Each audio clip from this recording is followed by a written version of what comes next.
Hi, I'm Nicola Cairncross, and you're listening to the Money Gym podcast, where I interview successful entrepreneurs and investors and ask them if they could go back in time and give their younger selves one big tip about money, what would it be? I really hope you enjoy the show.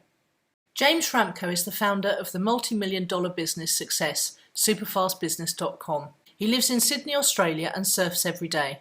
He helps information marketers and service business owners build highly powerful, recurring subscription businesses so they can work less and profit more.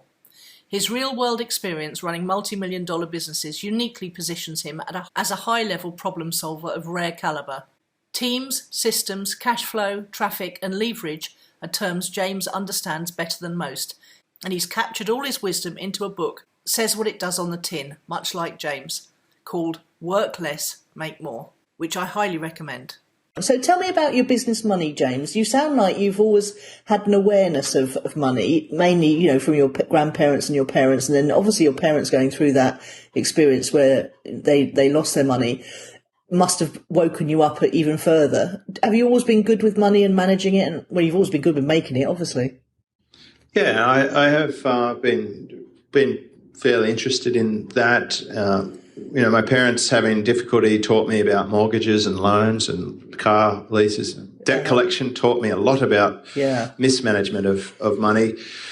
People have a tendency to buy things they can't afford, especially even culturally. Like whole countries have a completely strange mindset about living beyond your means. And there's things that fuel that. Like I think in the United States, for example, the government gives you a tax deduction for your own home mortgage, meaning people borrow more because of the tax deduction.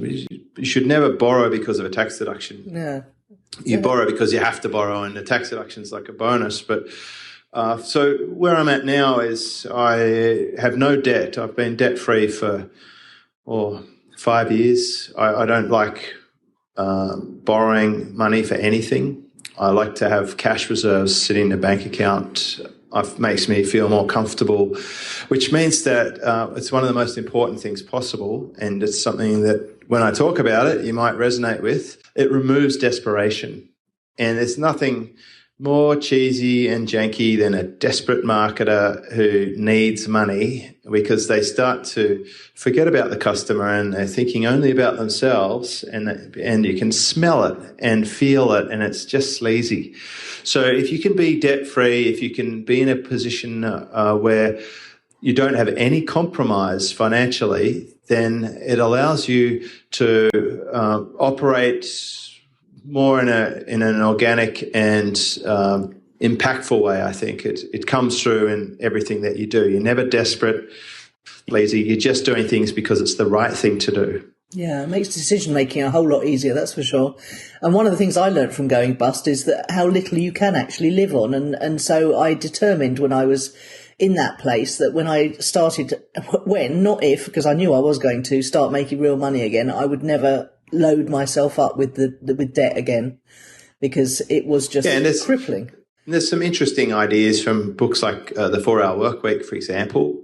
However, they kind of really only apply to young guys with no kids. It's not a very realistic thing that if you consider I was a family guy, 4 kids. 4, wow.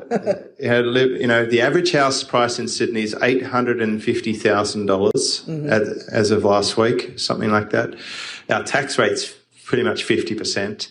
You need to make a lot of money to live as a family in Sydney. So the best way to solve this is to make a lot more money. And if you want to make a lot of money, you just create a lot of value and get it in front of as many people as possible. And that's really the core of it.